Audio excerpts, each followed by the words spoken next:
Right, so last night I saw arguably one of the biggest films of the year, and for me, I was very, very excited because I'm such a big fan of Lord of the Rings. I saw The Hobbit: An Unexpected Journey. Um, and to get straight into the review, I'm just going no holds barred. I thought it was fantastic. I thought it's a brilliant, brilliant film, and I definitely recommend you see it, especially if you're a Lord of the Rings fan. Now, I'm a massive Lord of the Rings fan. I've watched all the films multiple times. I've got them on Blu-ray. I love the films. I know everything about them, but I don't know anything about The Hobbit. All I know is it's Bilbo's story. That's all I know. I have actually got the book, but I've never read it. I've just had it for so many years, but I just haven't read it. I know it's very short, but I just haven't got round to reading it. And then obviously I find out they're doing the film, and that kind of hypes me up a bit more. And I just thought I'll just wait for the film, and then I'll maybe read the book one day just to compare it to the films. But I sat down and I'm ready to watch the film, and I thought I started to think just before it started, will this be as good as Lord of the Rings? I'm not too sure, because obviously they're such well-known, very popular films, very well done, and obviously it's going to be hard to kind of match up to Lord of the Rings. And the very, very first moment you get in the film is the Hobbit title sequence coming up, and you hear this very familiar music. Now this music is outstanding, and I thought this was definitely going to be an outstanding film. Once this music kicked in and I heard this playing, I thought, this is brilliant. I'm back into Middle-earth, I'm back into the Lord of the Rings world, I'm back into Peter Jackson's kind of vision for Lord of the Rings and the Hobbit and everything like that. So yeah, once that music hit me, I knew it was going to be brilliant. And then a few moments later we get a scene with Bilbo and Frodo, and this was Elijah Wood again playing the role of Frodo, and it was very, very nostalgic. It was very good to see these kind of old Lord of the Rings characters in this film, even though it's been years since Return of the King. He looks exactly the same, Frodo. He looks kind of, it was like he was never gone, really. It was like I'm watching Lord of the Rings again. And for me, because like I said, because I haven't read the book and I don't know what to expect from The Hobbit, it was good to see kind of Lord of the Rings taking such an early prominent role in the start of The Hobbit, to kind of bring those fans back into the moment and back into Middle-earth. So yeah, that's what I really loved, the whole kind of setting of it. As the film progressed as well, Middle-earth looked exactly the same as Lord of the Rings, and that's what you want. You want to be sucked into that same kind of world and atmosphere that Peter Jackson created in New Zealand, because even though we know it's New Zealand, you just don't get don't get any sign of that in the film. You just think it's a new kind of place. It's Middle-earth. Obviously it doesn't exist in real life, but you believe that. You believe what you're seeing on the screen, and that's what I really enjoyed. The music throughout the whole film was brilliant. Like I said about the Shire music playing at the beginning there, that was a brilliant start to the film, and as you expect from a Peter Jackson kind of Lord of the Rings Hobbit movie, you're going to want big epic music, and there was no mistake for that. It was brilliant, brilliant filmmaking, and I'm thoroughly looking forward to the future two films. The acting was great in this film. There's a lot of good actors in there, and a lot of surprising acting choices in there as well.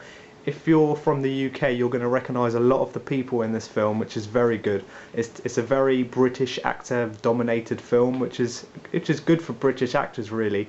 I don't know if many of these actors are well known around the world. Obviously, Martin Freeman takes the lead role as Bilbo, and he was brilliant, I thought. And I thought, as the story is that Bilbo goes on this adventure with the dwarves to try and help the dwarves get their homeland back. As a very, very brief synopsis there, Gandalf hires Bilbo to join. There's like 14 of them, I think, 14 dwarves, 13 including Bilbo, and then they go on this big adventure to try and win back the mountain where the dwarves are from. And I can't remember what I was saying now. Oh yeah, well, the actors and everything like that. And there's very good actors who are playing these dwarves.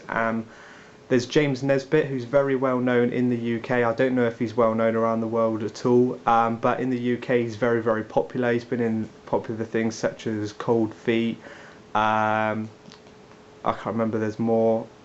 I think there's a doctor's program called Monroe or something like that. It's very similar to House in America. There's Richard Armitage, who plays Thorin, who takes a very kind of dominant lead role in this film as well. He's a very dominant character, and Richard Armitage has been in lots of popular programs as well, such as Robin Hood, Strike Back on Sky One.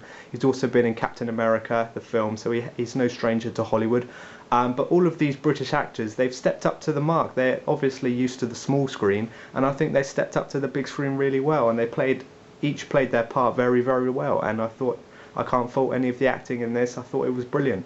Ian McKellen was back as Gandalf, and he had a very dominant role throughout the whole film as well. He was in the majority of the scenes, so it shows that Ian McKellen isn't getting on with age. He's still going for it. He's still playing those dominant roles, and it was exactly the same sort of Gandalf that we've seen in the Lord of the Rings films. There was no faulting Ian McKellen at all, and yeah, I wasn't kind of distracted by his age or anything. He was brilliant. I thought he can definitely carry on doing the more films, and it looks like there's no slowing Ian McKellen down, so that was a good thing.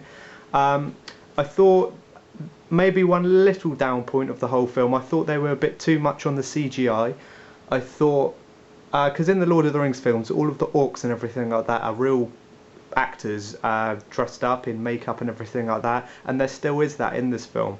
But there was a lot of CGI kind of orcs and beasts and monsters and stuff like that, and I thought it was just a little bit too much.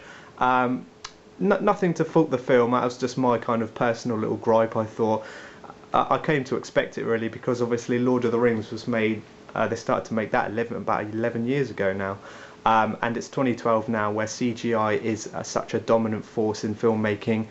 So yeah, I came to kind of expect that, but again, that's just a little gripe that I had. That's literally the only down point. But the starring role, the starring main kind of highlight for me was Gollum. Gollum isn't in the film for too much. He's only in a few scenes, but the scenes he is in, it just steals the film for me. Andy Serkis is exactly the same as the Gollum, as we know. He's back on form. Well, he's never come off form really. He's on top form. There's no signs of kind of losing the role or anything like that. Bilbo and Gollum's scenes where they're kind of interacting, it's just those two in the scene doing a game of riddles, is very, very brilliant. It's very funny. It's the same sort of Gollum that we're used to. It was very exciting to see, and I was waiting for a long time during the film to see Gollum, because I was very excited to see Gollum. I'm a big Gollum fan, and it takes a while to get to him, but once you get to him, it's very much worth it. And then I don't know if Gollum's going to be in the next two films. As I said, I haven't read the book, so I don't know if he's a dominant role in the book. I don't know if he carries on, or if this is all we're going to see of Gollum. I do hope we get more Gollum, because like I said, it was my highlight of the film. I thought it was very good, very well done, very funny and everything like that. So yeah, that's about it for my short little review. I just wanted to say how much I really liked it, really. There's not much I can fault. Like I said, just a little niggle about the CGI, but that's nothing really. Acting was brilliant, the setting was brilliant, Gollum was outstanding. Martin Freeman did a brilliant role as a lead character in a Hollywood film, something which he's never done before, and I thought he was outstanding as Bilbo. And overall, I think Peter Jackson's done really well to kind of bring everyone back into Middle-earth and back into that same kind of world as he created for Lord of the Rings, and I'm thoroughly looking forward to part 2 and 3.